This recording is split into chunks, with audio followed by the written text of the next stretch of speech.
sebuah rumah di Mojosari, Jawa Timur digerebek polisi. Dari lokasi, polisi mendapati sejumlah alat yang digunakan untuk memproduksi narkoba jenis sabu, termasuk sabu seberat 0,5 gram untuk barang bukti. Penggerebekan ini berawal dari patroli yang dilakukan polisi dan mencurigai sejumlah orang yang keluar masuk rumah. Tersangka AH yang diduga sebagai bandar narkoba yang juga memproduksi sabu rubahan langsung dibawa untuk diproses. Tim unit Jatanras Polres Jakarta Utara menangkap IS, pelaku penjabretan ponsel yang video yang sempat viral di media sosial. Dari tangan tersangka, turut disita barang bukti 1 unit sepeda motor dan 20 unit ponsel berbagai merek. Tersangka berdalih tak memiliki pekerjaan akibat di PHK dan nekat menjamret untuk memenuhi kebutuhan hidup keluarganya.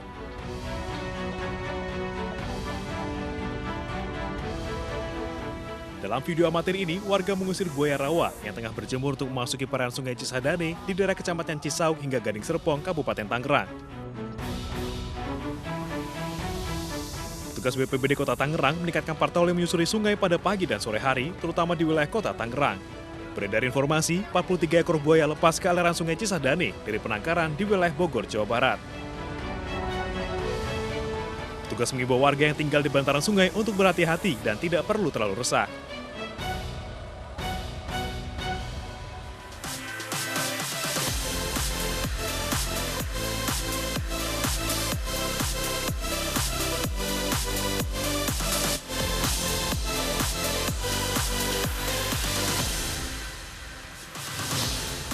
Puluhan lapak pedagang di Pasuruan, Jawa Timur malam tadi ludes terbakar.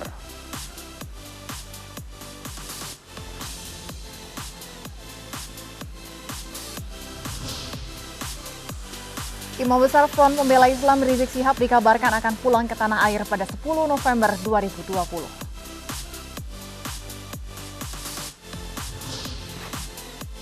Trump siap ajukan gugatan ke Mahkamah Agung jika ada kecurangan dalam penghitungan suara.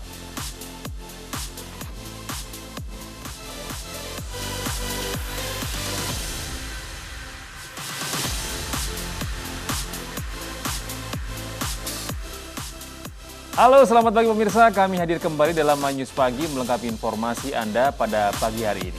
Selain 3 berita utama tadi, kami juga hadirkan informasi penting lain bersama saya, Stefani Patricia. Dan saya Gede Satria, inilah MyNews Pagi selengkapnya.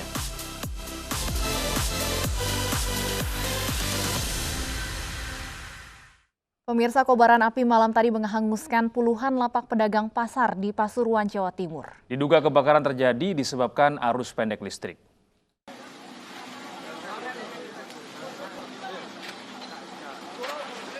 Puluhan lapak pedagang pasar mebel di Jalan Karangketuk, Kecamatan Gading Reja, Pasuruan, Jawa Timur, Rabu malam ludes terbakar. Api pertama kali muncul dari salah satu lapak pedagang hingga menjalar ke lapak lain dan nyaris rata dengan tanah. Banyaknya material mudah terbakar membuat kobaran api semakin membesar. Diduga kebakaran terjadi disebabkan arus pendek listrik. Berapa kios Pak kira-kira Pak? Dari sini sampai ke sana 15 kios. Ada puluhan kira-kira Pak? Yang 60-an. Oh, 60-an kios Pak ya? Tapi yang masuk dalam itu, kita belum hitung juga. Petugas pemadam kebakaran yang tiba di lokasi dibantu warga berupaya memadamkan api dengan mengerahkan 5 unit mobil pemadam kebakaran. Meski tidak ada korban jiwa, namun kerugian ditaksir mencapai ratusan juta rupiah. Dari Pasuruan, Jawa Timur, Jaka Samudra, iNews melaporkan. Anggota Satuan Reserse Narkoba Polres Mojokerto bersama unit Reskrim Polsek Mojosari menggerebek sebuah rumah di Desa Seduri, Kecamatan Mojosari, Mojokerto, Jawa Timur. Penggerebekan dilakukan setelah adanya laporan mengenai produksi narkoba rumahan.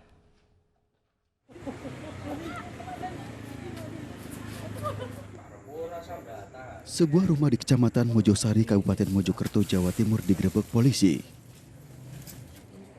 Dari lokasi, polisi mendapati sejumlah alat yang digunakan untuk memproduksi narkoba jenis sabu, termasuk sabu seberat 0,5 gram untuk barang bukti. Penggerebekan ini berawal dari patroli yang dilakukan polisi dan mencurigai sejumlah orang yang keluar masuk rumah. Tersangka AH yang diduga sebagai bandar narkoba yang juga memproduksi sabu rumahan langsung dibawa untuk diproses. Polisi kini masih mengembangkan temuan kasus produksi narkoba rumahan yang diduga melibatkan tersangka lain.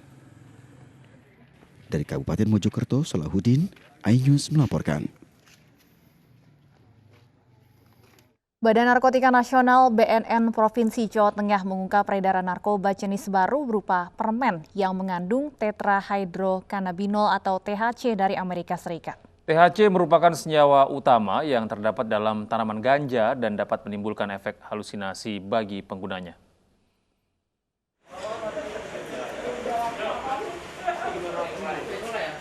Berbagai cara dilakukan para pengedar narkoba untuk menjual produk haramnya. Di Semarang, Jawa Tengah, terungkap narkoba jenis baru dengan kemasan dalam bentuk permen. Dalam permen ini terkandung tetrahydrocannabinol atau THC. Pengungkapan narkoba jenis baru ini berawal dari informasi pengiriman paket diduga dari Amerika Serikat ke Pekalongan, Jawa Tengah. Seorang pria berusia 32 tahun ditahan saat menerima paket kiriman ini. Dalam penggeledahan isi paket, didapat 6 ampul cairan mengandung THC dan 2 bungkus plastik berisi 79% mengandung THC. THC merupakan senyawa utama yang terdapat dalam tanaman ganja dan dapat menimbulkan halusinasi bagi penggunanya. Dan kantor bea dan NPS baru yang ada di Jawa Tengah datang dari Amerika. Pak, efek mengkonsumsi permennya apa, Pak? Ini kayak halusinasi. Mungkin mengandung halusinasi kalau kita konsumsi. Ya, seperti ganja sama halnya itu. Anak-anak di bawah umur dipergunakan untuk sebagai pembeli ya, yang disuruh. Tadi saya sampaikan ada 2 saksi yang berumur 14 dan 16. Ini yang disuruh ya, sehingga kita jadikan saksi.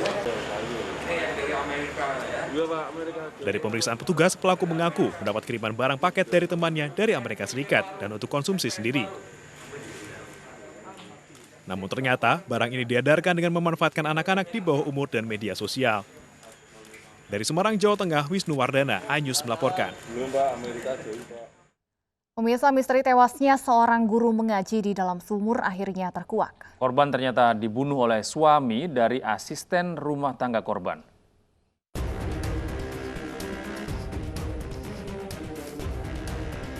Satreskrim Polsek Cibinong dan Reskrim Polres Bogor menangkap pelaku pembunuhan Atikotul Mahya, guru mengaji yang jasadnya ditemukan dalam sumur di Cibinong, Bogor. Dari hasil pemeriksaan polisi, pelaku yang berinisial K merupakan suami dari asisten rumah tangga korban. Kepada polisi, pelaku mengaku kesal karena kerap ditagih hutang sebesar Rp1 juta oleh korban. Sangat dekat, suami dari pembantu korban. Jadi motifnya apa sih, Pak? Motifnya sampai saat ini sakit hati karena sering ditagih hutangnya oleh korban. Berapa katanya hutangnya, Pak? Rp1 juta. Namun 2 kali pemberian, pertama 500.000 awal Oktober, lanjut 1 minggu setelahnya 500.000 lagi. Setelah jasadnya ditemukan dan dievakuasi dari sumur, jenazah Atikotul Mahya dibawa pulang ke kampung halamannya di Desa Wonorejo Kulon, Kabupaten Purworejo, Jawa Tengah. Jenazah almarhum tiba di rumah duka setelah sebelumnya diotopsi di Rumah Sakit Polri Kramat Jati, Jakarta.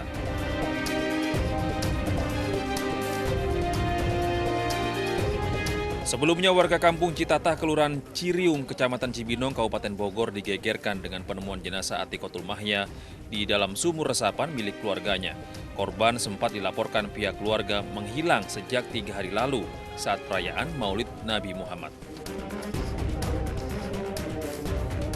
Penemuan jasad korban bermula dari kecurigaan warga terhadap bau busuk yang berasal dari sumur resapan air. Saat beton penutup dibongkar, warga menemukan jasad wanita yang berprofesi sebagai guru ngaji mengambang di dalam sumur.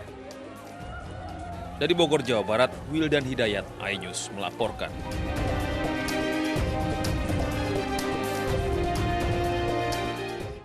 Seorang bocah berusia 13 tahun di Purwakarta, Jawa Barat meninggal dunia setelah tertimpa gapura yang ambruk akibat perbaikan saluran air. Korban meninggal saat dalam perjalanan ke rumah sakit.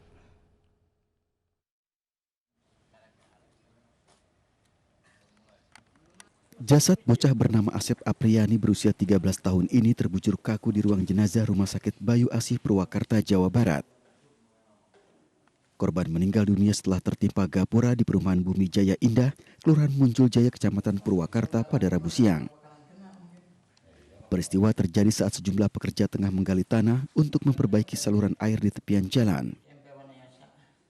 Diduga disebabkan kondisi tanah yang labil, bangunan gapura dengan tiba-tiba roboh dan menimpa tubuh korban yang sedang melihat kakeknya sedang menggali tanah. Lagi nonton, itu juga udah beberapa kali dilarang, sana jauh, tapi maklum namanya anak-anak, balik lagi. Nah kebetulan pada waktu kecelakaan itu Abah lagi ngukur kedalaman, begitu itu langsung roboh. Usai kejadian, Satreskrim Resort Purwakarta melakukan identifikasi di lokasi dan memasang garis polisi. Dari Purwakarta, Jawa Barat, Irwan, iNews melaporkan. Sebuah taksi menabrak 3 pengendara sepeda motor di Cibubur, Jakarta Timur. Akibatnya 3 pengemudi ojek online terluka. Jadi kecelakaan di Sebuah taksi menabrak 3 pengendara ojek online di Jalan Jambore Cibubur, Kecamatan Ciracas, Jakarta Timur. Peristiwa berawal saat taksi melaju menuju Cibubur hingga keluar jalur dan menabrak 3 pengendara ojek online yang melaju dari arah berlawanan. 3 pengendara motor dan sopir taksi terluka. Keempatnya dibawa ke Rumah Sakit Tugu Ibu Depok untuk perawatan. Kasat Lantas Polres Jakarta Timur menduga pengemudi taksi kehilangan konsentrasi saat melaju di jalan yang menikung tajam. Sepertinya si taksi Bluebird ini dia hilang konsentrasi sehingga menabrak kendaraan 3 kendaraan roda 2 ini yang berlawanan arah sehingga terjadilah kecelakaan lalu lintas di tikungan. Kondisinya memang masih yang 2 luka-luka ringan dan yang 2 lagi dibilang berat tetapi masih dirawat sampai saat ini. Polisi telah memeriksa sejumlah saksi dan akan memeriksa para korban dan supir taksi usai perawatan di rumah sakit. Dari Jakarta, Rio Manik, iNews melaporkan. 3 pengendara motor terluka serius setelah tertabrak taksi di Cibubur, Jakarta Timur. iNews Pagi kembali usai jeda berikut.